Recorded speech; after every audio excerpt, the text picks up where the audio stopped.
नमस्कार मेरे भाइयों बहनों, स्वागत है आपका अपने YouTube चैनल मैथ्स से विक्ट्री में। दोस्तों, हमारी जो नायक सीरीज चल रही थी उसकी 3 सीरीज हमने कंप्लीट कर ली है। आज हम चलेंगे नायक सीरीज की चौथी सीरीज के रिवीजन की तरफ। बहुत बेहतरीन ये क्लास होने वाली है और आपको पता है कि सीरीज के अंदर पूरे mix subject polity, history, geography, statics के सारे कुछ इसके अंदर कवर किए जाते हैं और जो भी स्टूडेंट इस सीरीज को कवर कर लेता है उसके 80% नंबर इसी सीरीज से पूछे जाएंगे। ये सीरीज कराई गई है नवीन सर के द्वारा। आइए करते हैं आज के सेट नंबर 4 को। ठीक है, चौथा सेट होगा और चलते हैं। आप लोग को क्या करना है, चीज़ों को रिवीजन करना है, चीज़ों को आंख बंद करके सोचना है। मैं क्वेश्चन बोलूँगा आपको, उससे पहले इसके आंसर आपको पता होने चाहिए। जितनी भी चीज़ें आपको पता हैं वो सारी कुछ आपके माइंड में आ जाना चाहिए। ठीक है, तरीके बताएंगे कैसे चीज़ें आपको याद करनी है, कैसे चीज़ें सॉल्व होती हैं। ये रहा आज की क्लास डे नंबर 4 का पहला क्वेश्चन। क्वेश्चन कहता है, थोड़ा सा यहाँ पर हम पेन को चेंज करते हैं जिससे आपको चीज़ें आसानी से नजर आएं। ठीक है, आज का पहला क्वेश्चन है महाराष्ट्र लोक नृत्य। महाराष्ट्र के जो लोक नृत्य हैं वो कौन कौन से हैं। मैं सबसे पहले आपको इनके नाम बताऊंगा, फिर याद करने के तरीके भी बताऊंगा, जैसे कि हर सीरीज में मैं आपको बताता हूं। पहला है लावणी, दूसरा है तमाशा, तीसरा है धनगरी गांजा, चौथा है कोली, अगला है पोवाड़ा, अगला है नकटा, लेजिम, गोरीचा, ललिता। ठीक हो गया। अब ये सारे नृत्य कैसे याद कर रहे हैं आपको, क्योंकि आपको ट्रिक पता होनी चाहिए। इतने सारों की एक साथ सारे ट्रिक बताऊंगा, ध्यान से सुनना है।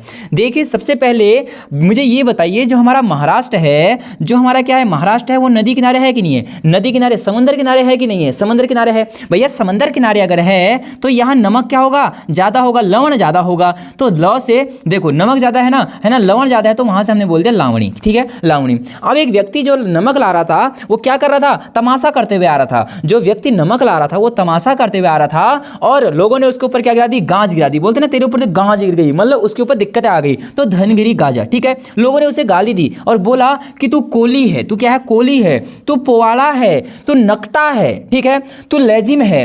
और ये जो ला रहा था वो था कौन? वो एक गोरीचा ललिता था। कौन था? गोरीचा ललिता। तो आपको याद करने के तरीके मैंने बता दिए हैं। लावणी, देखो नमक सबसे ज्यादा कहां? समुद्र किनारे, महाराष्ट्र। तो लावणी, लावणी जो ला रहा था कैसे ला रहा था? नमक तमाशा करते हुए ला रहा था। भैया उसके ऊपर क्या गिरी? धनगिरी गांजा गिरी। ठीक है, उसके उसे गाली दी गई, तू कोली है, तू पोवाड़ा है, तू नकटा है, तू लेजिम है। और ये सब किससे बोला गया? ये बोला गया एक गोरा ललित था, गोरीचा ललिता उसका नाम था। ठीक है, अगले नृत्य पढ़ते हैं। पंजाब के कुछ इंपोर्टेंट नृत्य जो आपके सामने लिखे हुए हैं।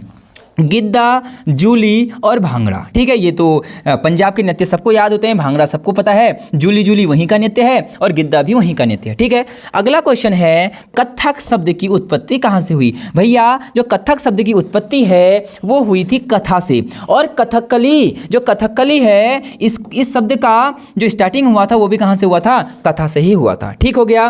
भैया कथक कहाँ का नृत्य है? कथक कहाँ का है? यूपी का है, याद रखना। कथक के कुछ इंपोर्टेंट घराने हैं, जैसे कि जयपुर घराना, लखनऊ घराना, बनारस घराना और रायगढ़ घराना। रायगढ़, बनारस, लखनऊ और जयपुर जो घराने हैं, इनका संबंध किससे है? कथक से है। भैया कथक के कुछ इंपोर्टेंट कलाकारों के नाम आपके सामने लिखे गए हैं। सबसे पहला है सितारा देवी, दूसरा नाम है गोपी कृष्ण, तीसरा नाम बहुत इंपॉर्टेंट है रोशन कुमारी। वेरी वेरी वेरी इंपॉर्टेंट ये नाम है। अगला लच्छू महाराजा, अच्छन महाराजा, शंभू महाराजा। जहां पर भी आपको महाराजा रूट पर दिख जाए, समझ लेना लगभग वो कथक से ही संबंधित होगा। ठीक है, आपको चीजें याद हो गई होंगी। मेरा एक ही उद्देश्य है कि जल्दी से जल्दी आपको चीजों को क्या करा देना? रिवाइज करा देना। क्या करा देना? रिवाइज करा देना। ठीक है, बहुत ज़्यादा आज इस सीरीज में चीज़ें रहने वाली हैं, तो जल्दी जल्दी हम इसको सॉल्व करने वाले हैं।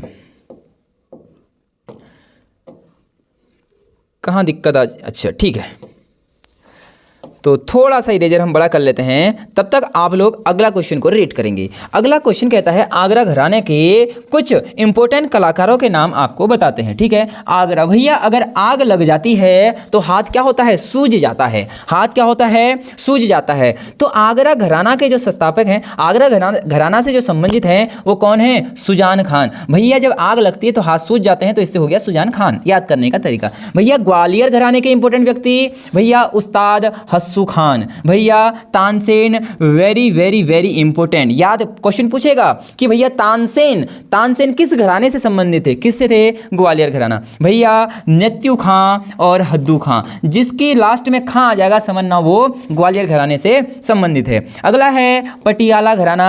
भैया मियां कल्लू किस घराने से संबंधित हैं, पटियाला घराना। ठीक है, अब आगे को देखते हैं क्वेश्चन। सरौद बहुत इंपॉर्टेंट है। सरौद, भैया सरौद कौन बजाता है, अमान अली खान। दूसरे व्यक्ति कौन है, अयान अली खान। दो के दो सेम नाम है, अमान अली खान, अयान अली खान। भैया इनको क्या मिला था, 2014 के अंदर नोबेल प्राइज मिल रखा था। ठीक है, नोबेल पुरस्कार इन्हें मिला हुआ था। भैया सरौद के कुछ अन्य कलाकार, अलाउद्दीन खां, भैया अली अकबर। कौन, अली अकबर। भैया जी कुछ और इंपॉर्टेंट चीज़ें, अलाउद्दीन खां की जो पुत्री थी वो कौन थी, अन्नपूर्णा देवी। कौन थी, अन्नपूर्णा देवी थी। ये बात भी आप लोग क्या करेंगे, नोट करेंगे, है ना। कुछ स्टूडेंट आगे से कॉपी लेके बैठे होंगे, बहुत बढ़िया बात है। जितनी बार चीज़ों को लिखोगे उतनी बार चीज़ें याद होंगी, है ना। ठीक है, तो अलाउद्दीन खां की पुत्री कौन थी, अन्नपूर्णा देवी थी। अगला नाम है संतूर वादक। भैया संतूर वादक कौन कौन है, सतीश व्यास। ठीक है, सतीश व्यास। अभय सोपारी, कौन है, अभय सोपारी। देखिए यहां पर है रुस्तम, है ना, ये रॉ है, रुस्तम सोपारी बहुत इंपॉर्टेंट क्वेश्चन है। रुस्तम सोपारी का संबंध किस घराने से है, सूफिया घराना। किस घराने से है, सूफिया घराना। अगले क्वेश्चन की ओर चलते हैं। पावल या फिर पालकूट किस राज्य का एक क्या है, नृत्य है। ठीक है, क्या है, एक उत्सव है। ठीक है, पालकूट, पावल, कूट वर्ड जहां पर भी आपको नजर आ जाए उस क्वेश्चन में मिजोरम जरूर होगा। आंसर में मिजोरम जरूर नजर आएगा, तो इसका आंसर क्या हो जाएगा, मिजोरम। जहां पर भी कूट वर्ड आ जाएगा वो मिजोरम का क्या है, एक कीवर्ड है। ठीक है, तो इसी को हम बोलते हैं मीमकूट, इसी को बोलते हैं चापचारकूट, इसी को बोलते हैं थाल फवांगकूट। ठीक है भैया जी, मुझे ये बताइए कि स्ट्रॉबेरी फेस्टिवल कहाँ मनाया जाता है। भैया जी मिजोरम में मनाया जाता है। कहाँ मनाया जाता है, मिजोरम में। भैया फसल पुआल कहाँ मनाया जाता है। भैया जी कहाँ मनाया जाता है, मिजोरम का ये क्या है, एक त्योहार है। मिजोरम का ये क्या है, त्योहार है। ठीक है, अब चलता हूँ आगे की ओर, और हमें याद रखना है कि हम रिवीजन सीरीज पर हैं तो हमें समय इसमें कम से कम लगना चाहिए। ठीक है, अगला है केरल। केरल का त्योहार क्या है भैया जी, आपको पता होगा। केरल का त्योहार का नाम क्या है, ओणम है। ठीक है, क्या है, ओणम। चलते हैं अगले क्वेश्चन की ओर। ये रहा स्टैटिक या फिर आप मान सकते हैं स्पोर्ट्स से। भैया पहले ओलंपिक गेम कब हुए थे, ओलंपिक गेम 1896 के अंदर कहाँ हुए थे, एथेंस में। कहाँ हुए थे, एथेंस में। भैया डेट भी याद रखनी है, 6 अप्रैल से लेके 15 अप्रैल तक ये गेम चले थे। भैया जी 6 अप्रैल को ये गेम स्टार्ट हुए थे, कौन से, ओलंपिक गेम पहले। तो भैया 6 अप्रैल को क्या मनाया जाता है, अंतर्राष्ट्रीय sports day, international sports day, अंतर्राष्ट्रीय खेल दिवस मनाया जाता है। ठीक है, नेशनल स्पोर्ट्स डे कब बनाया जाता है भैया जी, 29 अगस्त को। 29 अगस्त कौन भैया जी, हॉकी के जादूगर मेजर ध्यानचंद्र, है ना, उनके जन्म दिवस पर यह गेम मनाया जाता है, नेशनल स्पोर्ट्स डे। अगला है भैया जी, भारत ने कब भाग लिया था, very very important question. Bharat ने ओलंपिक में भाग कब लिया था, पहली बार 1920 के अंदर लिया था। ठीक है, सेकेंड ओलंपिक गेम कब खेले गए भैया, 4 साल बाद 1900 में पेरिस के अंदर। लेकिन इस क्वेश्चन में ना एक हल्का सा डाउट है, कई बच्चे भारत ने भाग कब लिया था 1900 भी लगाते हैं। भैया 1900 अगर ऑप्शन में होगा तो आप 1900 लगाएंगे, लेकिन ये 2 ऑप्शन नहीं देगा। अगर 2 ऑप्शन देगा तो बात क्लियर बोलेगा, भैया 1900 में भाग लिया था, एक व्यक्ति घूमने गया था वहां पेरिस के अंदर घूमने गया था और उसने भारत की तरफ से क्या कर दिया, नेतृत्व कर दिया, तब उसने वहां पर गेम खेला। तो उस हिसाब से तो भारत ने 1900 में भाग लिया था, लेकिन ऑप्शन में नहीं मिलेगा। तो भारत ने भाग कब लिया था, 1920 में सारी टीम ने भाग लिया था। अगर अकेले व्यक्ति की बात पूछेगा तो वो 1900 के अंदर, याद रखना, पेरिस के अंदर। ठीक है, तीसरा ओलंपिक गेम सेंट लुइस में खेला गया था। ठीक है, कुछ इंपॉर्टेंट बातें कर लेते हैं ओलंपिक के बारे में। भैया जी ओलंपिक खेलों का जनक किसे माना जाता है, पियरे डी कोबाल्टीन। ये कहाँ के व्यक्ति थे भैया जी, फ्रांस के व्यक्ति थे, जिन्होंने क्या करा है, ओलंपिक गेमों की शुरुआत करी है। अगले क्वेश्चन की ओर हम चलते हैं। क्वेश्चन अगला है कि ओलंपिक समिति कब बनी। भैया very very very very important question है कि ओलंपिक समिति कब बनी, और इस पर भी एक इंपॉर्टेंट दिवस आपको याद करना है। ठीक है, तो ओलंपिक जो समिति बनाई गई थी 23 जून 1894 के अंदर। ठीक है, 1894 ओलंपिक समिति 23 जून 1894। भैया जी 23 तारीख को क्या बनाया जाता है? अंतर्राष्ट्रीय ओलंपिक दिवस बनाया जाता है। याद रखना, ये 3 डेट याद रखना। एक पहले क्या थी 6, और फिर क्या थी 29, तीसरा क्या था 29। भैया इस दिन अंतर्राष्ट्रीय खेल दिवस, भैया इस दिन भारतीय खेल दिवस है ना, भारत में राष्ट्रीय खेल दिवस भारत का, और 23 में क्या है अंतर्राष्ट्रीय ओलंपिक दिवस। ये 3 डेट आपको याद रखनी है। भैया कुछ करंट अफेयर पे चल लेते हैं। 2021 टोक्यो गेम्स में भारत की रैंक कौन सी थी? भैया जी 39वीं रैंक थी। ठीक है भैया, कितने गोल्ड मिले थे? 1 गोल्ड मिला था, 2 सिल्वर मिले थे, 4 ब्रॉन्ज मेडल मिले हुए थे। ठीक है 2024 में ओलंपिक गेम कहाँ हुए थे भैया जी? अभी हुए थे कहाँ? पेरिस के अंदर। भैया ओलंपिक का साइन, ओलंपिक में कितने गोले? 1 2 3 4 और 5 गोले इसके अंदर होते हैं। भैया जी 2028 ओलंपिक गेम्स कहाँ खेले जाएंगे? यूएसए के अंदर खेले जाएंगे। कहाँ? यूएसए के अंदर। 2032 ओलंपिक गेम कहाँ खेले जाएंगे भैया जी? ब्रिस्बेन में खेले जाएंगे। कहाँ खेले जाएंगे? ब्रिस्बेन में खेले जाएंगे। ठीक है, अभी आप लोगों को मुझे बताना है कि जो 2024 में ओलंपिक गेम हुए थे, इसमें भारत की जो रैंक है वो क्या थी? ये आपको कमेंट बॉक्स में आंसर जरूर देना है। अगला क्वेश्चन है कबड्डी से, गेम से सही क्वेश्चन है। और परसों की ही सीरीज में जब हम लोग टेस्ट सीरीज सॉल्व कर रहे थे तो उसमें इसका ये क्वेश्चन आया था कि कबड्डी के मैदान में चौड़ाई कितनी होती है। वेरी वेरी इंपॉर्टेंट क्वेश्चन है। आप किसी भी पेपर की तैयारी करते हैं तो वहाँ स्टैटिक बहुत ज़्यादा पूछा जाता है। ठीक है, तो देखिए कबड्डी में कितने खिलाड़ी होते हैं? 7 खिलाड़ी होते हैं। और पुरुष, भैया जो पुरुष के मैदान की नाप होती है 13 × 10। ये क्वेश्चन आया था कि चौड़ाई कितनी होती है, वहां पर 10 आंसर था इसका। ठीक है, महिलाओं के लिए ये ग्राउंड थोड़ा सा छोटा होता है, 12 × 8 ये लंबाई है, 8 इसकी क्या है चौड़ाई है। भैया जी मैच की अवधि क्या रहती है? जो कबड्डी गेम खेला जाता है याद रखना 40 मिनट का ये गेम होता है। किसके लिए? पुरुषों के लिए। भैया 20-20 मिनट के 2 सेट होते हैं और बीच में 5 मिनट का क्या मिलता है? रेस्ट मिलता है। ठीक है, अगला है लड़कियों के लिए ये गेम 30 मिनट का होता है और 15-15 मिनट के 2 हाफ होते हैं और 5 मिनट का बीच में क्या मिलता है? ब्रेक मिलता है। ठीक है, आगे की ओर चलते हैं। भैया प्रो कबड्डी लीग कब से शुरू हुई थी? ये क्वेश्चन बहुत इंपॉर्टेंट है। ये क्वेश्चन भी प्रीवियस में बहुत बार रिपीट हुआ है। 2014 से ये क्या हुआ था? शुरुआत हुई थी किसकी? प्रो कबड्डी लीग की। भैया जी कुछ इंपॉर्टेंट बातें, भारत ने अपना पहला ओडीआई मैच कब खेला? मैंने आपको बताया था कि जब पहली बार क्या हुए थे? World cup. कब वर्ल्ड कप हुए थे पहली बार? 1975 के अंदर। मैंने आपको याद कराया था उससे 1 साल पहले ही भारत ने ओडीआई खेलने शुरू करे थे। तो ये रहा 1974।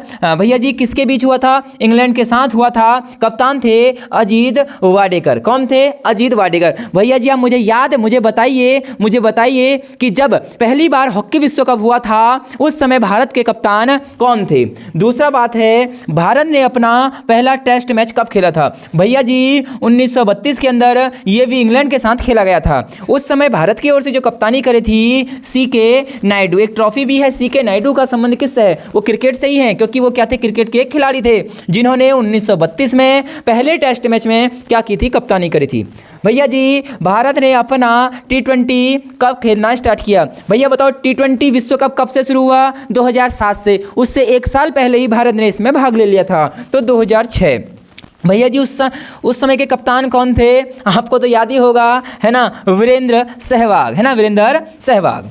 अगला क्वेश्चन है पहला पिंक टेस्ट बॉल कब खेला गया? 2019 के अंदर खेला गया। कप्तान थे कौन थे भैया जी? कौन थे? चीकू भाई। कौन? विराट कोहली। कौन थे?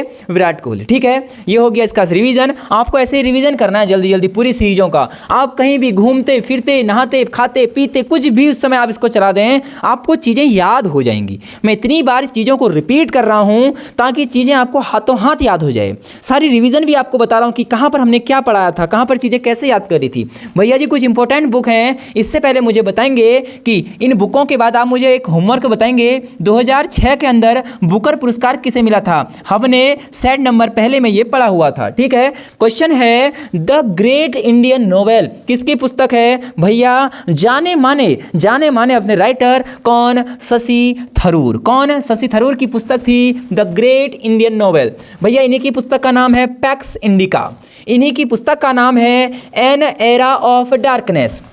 भैया इन्हीं की पुस्तक का नाम है रूट अ लव स्टोरी। भैया इन्हीं की पुस्तक का नाम है वाई आई एम हिंदू, मैं हिंदू क्यों हूँ। ठीक है, अगला है सो बिजनेस। भैया अगला है Ambedkar a life booklets in Baghdad. ये बहुत इंपॉर्टेंट पुस्तक हैं, शशि थरूर की पुस्तकें तो और भी हैं, लेकिन ये बहुत इंपॉर्टेंट ही पुस्तकें आपको यहाँ पर लिखाई गई हैं। अगला क्वेश्चन है द ब्रोकन विंग्स किसकी पुस्तक है। भैया जी ये पुस्तक है जिन्होंने भारत के प्रथम महिला अध्यक्षता, भारत के राष्ट्रीय कांग्रेस की प्रथम महिला अध्यक्ष कौन थी जो भारतीय थी, सरोजनी नायडू थी। भैया जी सरोजनी नायडू की ये क्या है, पुस्तक है। अब मुझे बता दीजिए इन्होंने अध्यक्षता कब करे की थी। भैया जी जब गांधी जी ने करी थी, कब, 1924 बेलगांव में। उसके अगले साल ही किन्होंने करी, सरोजनी नायडू ने। कब करी, 1925 के अंदर करी। भैया जी कहां करी थी, ये करी थी कानपुर के अंदर। चीजें रिलेट करा रहा हूं आपको, जल्दी से याद हो जाएंगी। भैया अगला train to Pakistan the sunset club, very very important, Khushwant Singh की ये क्या है, पुस्तक है। भैया जी चलते हैं कुछ पॉलिटिकल के इंपॉर्टेंट क्वेश्चन की ओर, क्योंकि पॉलिटिकल में हमने आपको बता दिया था, कुछ समितियों के अध्यक्ष आपको बताए हुए थे। और अब आगे को हम चलते हैं कि भैया कितने भाग हैं, किस भाग में क्या क्या चीज़ें लिखी गई हैं। चीज़ें याद करने का यही तरीका है कि बार बार आपको चीज़ें पढ़नी हैं।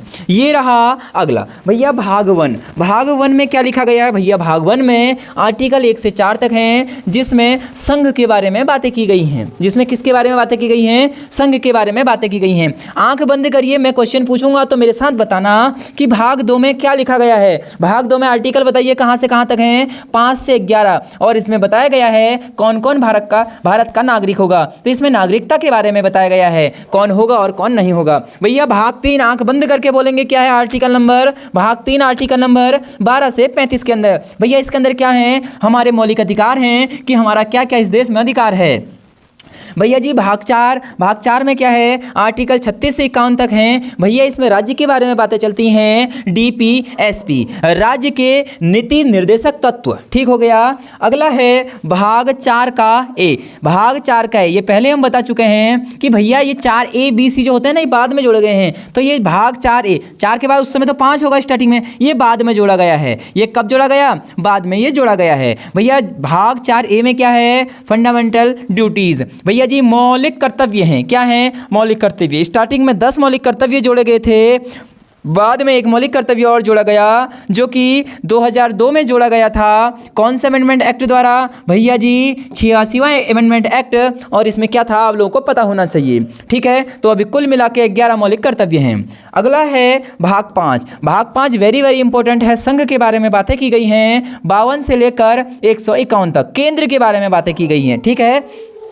अगला है भाग 6। भाग 6 राज्यों के बारे में बातें करता है, 152 से लेकर 237 आर्टिकल तक। ठीक है। अगला है भाग 7 जिसमें राज्य बी, भैया जी 238 आर्टिकल था, इसे अब निरस्त कर दिया गया है। तो निम्नलिखित में से कौन सा वो आर्टिकल है जिसे निरस्त कर दिया गया है, आर्टिकल नंबर 238 या फिर भाग नंबर 7। भैया देखो राज्य की बातें की गई हैं, तो राज्य के बाद 7वां तो कैंसिल हो गया, तो 8वां किसके बारे में बातें करेंगे। भैया राज्य के बारे में बातें करी तो यूटी के बारे में बातें करेंगे ना, तो यूटी केंद्र शासित प्रदेश 239 से 242 तक। ठीक है। ये सारे क्या हैं, आपको याद रखने हैं भाग। जब आप भाग याद कर लेंगे तभी आपको आर्टिकल याद करने में बहुत आसानी होगी। ठीक है। अगले चलते हैं, कुछ इंपॉर्टेंट भाग और लिखे हुए हैं। अगला भाग है भाग number 15, very very very important भाग है। भाग नंबर 15 निर्वाचन से संबंधित है कि किस किस का निर्वाचन कैसे होगा। तो भाग 15 याद रखना, निर्वाचन। भैया जी भाग 17 राजभाषा, राजभाषा के बारे में बातें की गई हैं भाग नंबर 17 में। भैया भाग 18 में है आपातकाल, आपातकाल है भाग 18 में। याद होना चाहिए, क्वेश्चन परसों आया था, 352 से लेकर 360 तक। भैया जी भाग 20 में क्या है, संविधान संशोधन। मैं पहले ही लिखा चुका हूं कि संविधान संशोधन 359 में है, आर्टिकल नंबर 368 में। ठीक है। कुछ अनुसूचियों की हम बात करते हैं जो कि बहुत ज़्यादा इंपॉर्टेंट हैं। ये सारी चीज़ें आपको पता होनी चाहिए। क्या मेरी स्पीड ज़्यादा तेज़ तो नहीं है ना, क्योंकि रिवीजन सीरीज है तो इतना तो मेरे को बोलना पड़ेगा इतनी स्पीड से, है ना, नहीं तो फिर एक क्लास 1 घंटे की चल जाएगी, फायदा ही क्या होगा। रिवीजन मतलब 20 से 25 मिनट में पूरा रिवीजन। भैया प्रथम अनुसूची में क्या लिखा, अनुसूची कितनी है भैया, स्टार्टिंग में 8 अनुसूची थी, वर्तमान में 12 अनुसूची हैं। तो इन अनुसूचियों में क्या क्या लिखा है जल्दी जल्दी हम देखते हैं। भैया प्रथम अनुसूची संघ राज्य के बारे में बातें की गई हैं। भैया दूसरी अनुसूची में क्या लिखा है, वेतन और भत्ते, किसका वेतन कितना होगा, ये दूसरी वाली में बातें की गई हैं। भैया किसकी शपथ कैसे होगी, ये तीसरी अनुसूची में लिखा गया है। भैया राज्यसभा में सीटों का आवंटन, है ना, किसको कितनी सीटें होंगी, तो वो चौथे नंबर पर लिखा गया है। अनुसूची नंबर 5 SC ST के लिए कुछ विशेष प्रावधान लिखे गए हैं। भैया जी भाग नंबर 6 असम, मेघालय, त्रिपुरा और मिजोरम, ये 4 राज्यों के बारे में कुछ विशेष अधिकारों के बारे में चीजें लिखी गई हैं। भाग नंबर 6 अनुसूची नंबर 6 इंपोर्टेंट। भैया अनुसूची नंबर 7 संसद और राज्य विधानसभा मंडल में भैया कौन सा समवर्ती सूची होगा, कौन सा राज्य सूची होगा, कौन सा केंद्र सूची होगी, तो इसके बारे में बातें की गई हैं भाग नंबर 7 अनुसूची नंबर 7। भैया अनुसूची नंबर 8 भाषाओं के बारे में बातें की गई हैं। भैया स्टार्टिंग में कितनी भाषाएं थी, 14 भाषा थी। भैया जी वर्तमान में कितनी भाषाएं हैं, 22 भाषाएं हैं। भैया जी जो 15वीं भाषा जोड़ी गई थी सिंधी, कौन से अमेंडमेंट एक्ट द्वारा जोड़ी गई थी, जल्दी से बताएंगे भैया, 21वां अमेंडमेंट एक्ट। भैया जी उसके बाद 3 और जोड़े गए थे, नेपाली, मणिपुरी, कोंकणी, कौन से आर्टिकल, कौन से संविधान संशोधन, भैया जी 71 संविधान अमेंडमेंट एक्ट द्वारा। भैया जी 21 में तो 15वीं जोड़ी गई थी, 16, 17, 18 इसके द्वारा जोड़ी गई थी, 19, 20, 21 और 22 ये जोड़ी गई थी, 17 और 71 कितना होता है, 92 द्वारा। तो ये चीज़ें आपको क्या होनी चाहिए, याद होनी चाहिए। ठीक है, मैं चलता हूँ अगले पेज में। कुछ इंपॉर्टेंट चीज़ें, 4 अनुसूचियाँ और हैं, आगे की सीरीजों में आएंगे, वो टेंशन मत लेना बिल्कुल। ठीक है, ये पढ़िए पहले। भारत की संघ सूची में कितने विषय हैं, भैया जी 97 हैं, लेकिन वर्तमान में कितने हैं, 100। भैया पहले 97 थे, अब कितने कर दिए यहाँ, 100 कर दिए हैं, 3 बढ़ गए हैं। भैया जी राज्य सूची में 61, पहले 66 थे। ठीक है भैया जी समवर्ती सूची में 52, पहले 47 थे। ठीक है, तो हुआ क्या कि जो राज्य सूची के कुछ विषय थे ना, उन्हें उठा के कहाँ रख दिया गया है, अब समवर्ती में रख दिया है। देखो यहाँ से 5 कम हो गए ना, तो यहाँ 5 बढ़ भी तो गए हैं, तो यहाँ से 5 उठा के कहाँ डाल दिए हैं, समवर्ती सूची में रख दिए गए हैं। भैया वो 5 सब्जेक्ट कौन कौन से हैं, भैया जो राज्य सूची में समवर्ती सूची, भैया राज्य से जो समवर्ती में शामिल करे गए हैं वो 5 कौन कौन से हैं। भैया जी शिक्षा, दोनों का काम होगा, समवर्ती सूची में रख दिया गया है। जंगल की रक्षा, दोनों का काम होगा, समवर्ती में रख दिया गया है। जंगली जानवर व पक्षी संरक्षण, दोनों का काम होगा। बांट और माप, दोनों का काम होगा। सुप्रीम कोर्ट, हाई कोर्ट को छोड़कर सभी कोर्ट का प्रशासन, ये किसके अंदर है, समवर्ती सूची के अंदर है। ठीक है, ये रहा हमारी पॉलिटिकल की बातें। अब मैं चलूँगा कुछ एंशियंट हिस्ट्री की ओर, कुछ हिस्ट्री के आपको इंपॉर्टेंट चीज़ें बताऊंगा, क्योंकि मैंने आपसे बोला था कि इसके अंदर सारे सब्जेक्ट हैं और सब्जेक्ट एकदम टॉपिक वाइज हैं। इससे पहले हमने हड़प्पा सभ्यता पढ़ रखा था, अभी हड़प्पा सभ्यता से हम आगे को बढ़ते हुए जाएंगे कुछ इंपॉर्टेंट चीज़ों की ओर बढ़ते हुए। ठीक है, क्वेश्चन कच्छ प्रदेश में है। भैया कच्छ प्रदेश कहाँ है, भैया जी धौलावीरा, देसलपुर। भैया कच्छ प्रदेश के अंदर ये 2 नाम और इंपॉर्टेंट है। क्वेश्चन बोलेगा कि धौलावीरा कहाँ है, भैया जी कच्छ प्रदेश के अंदर। एक नाम और याद करना, देसलपुर कहाँ है, कच्छ प्रदेश के अंदर है। भैया जी दसराज युद्ध, है ना, दसराज युद्ध कहाँ पर हुआ था, भैया जी परूसणी नदी के पास। वेरी वेरी इंपॉर्टेंट, परूसणी नदी का वर्तमान में नाम क्या है, रावी नदी है ना। या फिर पूछ लेगा कि रावी नदी का पुराना नाम क्या है, भैया जी क्या है, परूसणी है।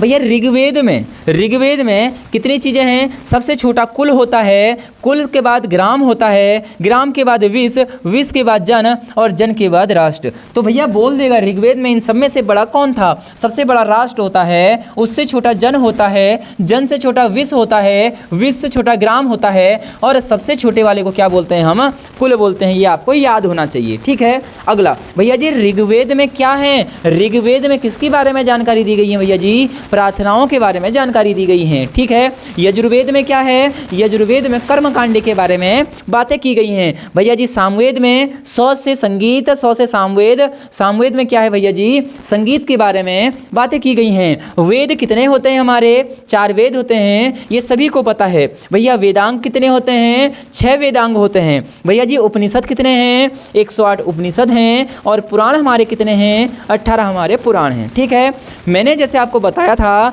कि रावी नदी का पुराना नाम परुषणी है। इसी प्रकार क्वेश्चन एग्जामिनर पूछ लेता है एंशियंट हिस्ट्री में जाके कि किस नदी का पुराना नाम क्या था, तो आपको ये याद होनी चाहिए। पहला क्वेश्चन है काबुल नदी का पुराना नाम क्या था। काबुल नदी का पुराना नाम कुंभा था। काबुल नदी से कौ से काबुल और कौ से कुंभा, कौ से काबुल और कौ से क्या, कुंभा। ठीक है, अगला है कि गंडक नदी का पुराना नाम क्या था। भैया गंडक का नाम था सदानीरा। क्या था, सदानीरा था। भैया झेलम, झेलम नदी का पुराना नाम बीतस्ता था। भैया अगला है गोमती, गोमती का पुराना नाम गोमल था। एक क्वेश्चन मुझे गोमती से याद आया कि गोमती नदी के किनारे कौन सा शहर बसा हुआ है। मैं हिंट देता हूँ, जिसे हम बोलते हैं नवाबों का शहर। अगला क्वेश्चन है चेनाब, चेनाब नदी का पुराना नाम क्या था, अस्किनी। क्या था, अस्किनी। तो ये नाम आपको याद होने चाहिए। ठीक है, बहुत बढ़िया। नवाबों का शहर कौन, लखनऊ। तो लखनऊ किस नदी के किनारे बसा हुआ है, गोमती नदी के किनारे बसा हुआ है। भैया जी अगला क्वेश्चन ज्योग्राफी से, किससे, ज्योग्राफी से आज का अगला क्वेश्चन। और ये रहा ज्योग्राफी का बेहतरीन क्वेश्चन आप लोगों के सामने। नीलगिरी पहाड़ी की सबसे ऊंची चोटी कौन सी है। भैया जी नीलगिरी की पहाड़ियाँ कहाँ पर हैं, छोटा सा नक्शा बनाऊंगा। ये रहा हमारा पश्चिमी घाट, ये रहा हमारा पूर्वी घाट। ये घाट, पश्चिमी घाट, पूर्वी घाट जहाँ पर आपस में मिलते हैं, इसे ही हम बोलते हैं नीलगिरी की पहाड़ियाँ। क्या बोलते हैं, नीलगिरी की पहाड़ियाँ। तो नीलगिरी पहाड़ियों की चोटी सबसे ऊंची चोटी है डोडा बेटा। कौन है, डोडा बेटा। यहाँ इसकी ऊंचाई पूछता है 2637। क्या है, 2637 मीटर, 2637 मीटर। ठीक है, अगला क्वेश्चन, पश्चिमी घाट की सबसे ऊंची चोटी कौन है, अन्नामलाई पहाड़ियाँ। भैया अन्नामलाई पहाड़ियों के अंदर एक चोटी का नाम है अनाईमुडी। क्या है, अनाईमुडी। और इसकी ऊंचाई है 2695 मीटर। याद रखना, नीलगिरी की सबसे ऊंची चोटी डोडा बेटा और पश्चिमी घाट की सबसे ऊंची चोटी है अनाईमुंडी 2695 मीटर।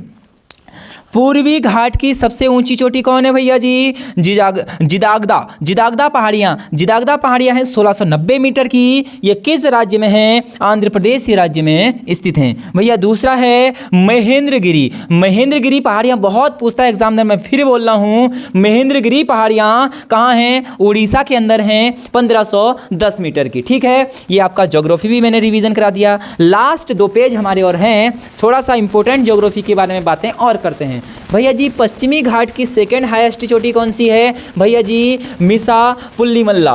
कितना है, ये केरल के अंदर एक चोटी है। ठीक है, नाम से ही आपको पता चला होगा, मिसा पुल्लीमल्ला 2640 मीटर।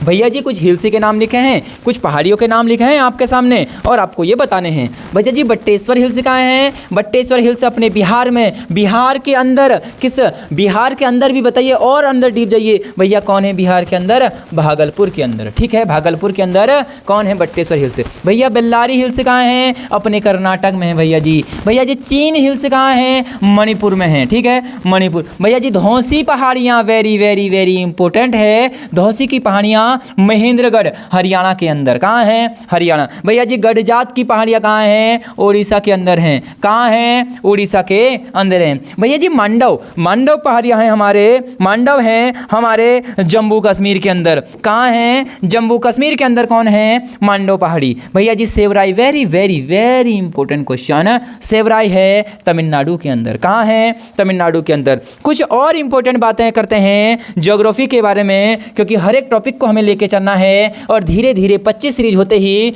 आपके सारे सब्जेक्ट आपके हाथ में होंगे, अगर आपने मुझे फॉलो किया होगा तो। अगला क्वेश्चन है इलायची, कार्डमियम, यल्ला मल्ला पहाड़ियाँ कहाँ हैं, भैया जी केरल के अंदर हैं। ठीक है। इलायची, कार्डमिम, यल्ला मल्ला पहाड़ियाँ किसके अंदर हैं? केरल के अंदर हैं। अगला क्वेश्चन है पटकाई की पहाड़ियाँ। भैया पटकाई की पहाड़ियाँ कहाँ हैं? म्यांमार के साथ जो हमारी ये सीमा बनाती हैं वही पटकाई की पहाड़ियाँ हैं। तो पटकाई की पहाड़ियाँ तो पूरे अरुणाचल प्रदेश, नागालैंड, मिजोरम इसमें से फैली हुई है ना। तो एक राज्य का नाम नहीं लिखेंगे हम क्या करेंगे, जैसे ये हमारा ये ऐसे करके और फिर यहाँ से ऐसे करके यहाँ से ये और ये है ना। तो इधर ये बहुत, इधर म्यांमार रहा, इधर ये भारत के बहुत सारे स्टेट रहे, तो इन सब के साथ लगा हुआ है। तो हम बोलेंगे कि जो पटकाई की पहाड़ियाँ हैं वो म्यांमार के साथ क्या करती हैं? सीमा साझा करती हैं। ठीक है। अगला है राष्ट्रीय आय की गणना। कुछ इकोनॉमिक्स के क्वेश्चन, एग्जामिनर इकोनॉमिक्स के क्वेश्चन की ओर बढ़ रहा है क्योंकि इकोनॉमिक्स में बहुत प्यारे प्यारे क्वेश्चन बनते आए हैं। ठीक है। राष्ट्रीय आय की गणना का आधार वर्ष क्या था भैया जी? 2011-12 का आधार वर्ष था जो अभी की राष्ट्रीय आय की जनगणना है। ठीक है। अगला सबसे पहले नेशनल इनकम। भैया राष्ट्रीय आय की सबसे पहले गणना किसने करी थी? 1867-68 में दादा भाई नौरोजी ने। किन्होंने करी थी? दादा भाई नौरोजी ने। इन्हें क्या भी बोलते हैं भैया जी? Grand old man of India. ठीक हो गया। अगला है नेशनल इनकम की पहली वैज्ञानिक गणना कब की गई थी भैया जी? VKRV राव ने 1931-32 के अंदर की हुई थी। ठीक है। इंपॉर्टेंट क्वेश्चन है। अगला है राष्ट्रीय आय सर्वाधिक योगदान कहाँ से मिलता है भैया जी? तृतीयक क्षेत्र। तृतीयक क्षेत्र के अंदर होता है सेवा क्षेत्र, जहाँ पर स्कूल, जहाँ पर हॉस्पिटल, जहाँ पर होटल, ये सारे कहाँ आते हैं? जो भी सेवा का क्षेत्र होगा वो तृतीयक क्षेत्र के अंदर आते हैं। सबसे ज़्यादा भी योगदान इनका ही है, 54.3%। 54.3% याद होना चाहिए। भैया जी यहाँ पर कुछ नाम लिखे हैं कि प्राथमिक में कौन कौन है, द्वितीयक क्षेत्र में किन किन व्यवसाय को रखा गया है और तृतीयक क्षेत्र में कौन कौन चीज़ें हैं। तो आपको याद होना चाहिए प्राथमिक क्षेत्र वो क्षेत्र हैं जो कृषि से संबंधित हो, वानिकी से संबंधित हो, पशुपालन से संबंधित हो, मछली पालन से संबंधित हो, है ना। ये सारी चीज़ें किससे हैं? प्राथमिक क्षेत्र। कृषि से जहाँ पर भी कृषि की चीज़ें होंगी समझ जाना वो प्राथमिक क्षेत्र है। भैया जी द्वितीयक क्षेत्र क्या है? उद्योग, है ना। उद्योग जब प्राथमिक क्षेत्र की चीज़ों को मॉडिफाई करके लाया जाता है तो वो उसे उद्योग कहा जाता है। तो उद्योग किसके अंदर आते हैं? द्वितीयक क्षेत्र। तृतीयक क्षेत्र के अंदर क्या आ जाएंगे? सेवा क्षेत्र, हॉस्पिटल, होटल, बीमा और शिक्षा, ये सब किसके अंदर आएंगे? तृतीयक क्षेत्र। भैया जी सकल राष्ट्रीय आय के कुल जनसंख्या से भाग देने पर क्या होता है? भैया जी जब GNI को आप कुल संख्या से भाग करेंगे तो पर कैपिटल इनकम आपको मिल जाएगी, प्रति व्यक्ति आय। क्या मिलेगी आपको? प्रति व्यक्ति आय आपको नजर आएगी। ठीक है। और ये हुआ इकोनॉमिक्स का कुछ भाग। अब मैं चलता हूँ कुछ साइंस की तरफ। साइंस के कुछ इंपॉर्टेंट क्वेश्चन ये रहे भैया जी। Dry ice. भैया जी अगला क्वेश्चन है ड्राई आइस। भैया ड्राई आइस को क्या लिखते हैं? ठोस कार्बन डाइऑक्साइड। भैया जी जो CO2 होती है, कैसी CO2? ठोस CO2, उसे ही हम क्या बोलते हैं? ड्राई आइस बोलते हैं। ठीक है। भैया जी वसा में घुलनशील विटामिन कौन कौन से हैं? भैया जी याद रखना कीड़ा, KE, D और A, इन सब के रासायनिक नाम, इन सब से होने वाले रोग, सब कुछ मैंने लिखाया हुआ है सीरीजों में। तो आप अगर रेगुलर है ना तो चीज़ें आपको बहुत सिस्टमेटिक ढंग से यहाँ पर नजर आएंगी। आप लोग देख रहे होंगे कि हर एक छोटी से छोटी चीज़ें हम आगे की ओर बढ़ रहे हैं। पहले हमने ज्योग्राफी के बारे में कुछ बातें करी थी कि कौन सीमा कहाँ लगाता है, कौन कौन सी मेन पॉइंट हैं, कौन लाइनें हैं। उसके बाद हम धीरे धीरे आके पहाड़ियाँ को पढ़ेंगे, फिर हमने आगे धीरे धीरे जाके नदियों का विस्तार पढ़ना है। तो सब कुछ इस सीरीज के अंदर चल रहा है। और ये रहा आज की क्लास का लास्ट पेज जो कि होता है 2024 के कुछ इंपॉर्टेंट करंट अफेयर। भैया जी 4 दिवसीय तवी महोत्सव कहाँ हुआ था? जम्मू कश्मीर के अंदर हुआ था। भैया जी जम्मू कश्मीर में भारतीय सेना ने एक ऑपरेशन चलाया था, ऑपरेशन सर्वशक्ति, है ना। अगला है PM विश्वकर्मा स्कीम लागू करने वाला पहला UT, पहला राज्य नहीं, पहला UT, पहला केंद्र शासित प्रदेश जम्मू कश्मीर। ठीक है, जम्मू कश्मीर। भैया जी NTPC के निर्देशक का पदभार संभाला है किसने? राजीव कुमार ने। किसने? राजीव कुमार। भैया जी NTPC, भैया जी NTPC की स्थापना किसने करी थी? 1975 में हुई थी स्थापना। भैया जी हेडक्वार्टर कहाँ है? हेडक्वार्टर है नई दिल्ली। कहाँ है? नई दिल्ली के अंदर हेडक्वार्टर है। ठीक है। रविंद्र कुमार निर्देशक ने पदभार संभाला है, स्थापना 1975, हेडक्वार्टर नई दिल्ली। ठीक है। अगला है 5 करोड़ आयुष्मान कार्ड बनाने वाला पहला राज्य कौन है भैया, जहां सबसे ज़्यादा जनसंख्या है? आप लोग कहोगे हमारा उत्तर प्रदेश। क्या कहेंगे आप लोग? यूपी, जहां सबसे ज़्यादा जनसंख्या है वहीं आयुष्मान कार्ड सबसे पहले 5 करोड़ पूरे हुए थे। ठीक है। और ये रहा आज के सीरीज के लास्ट क्वेश्चनों की ओर।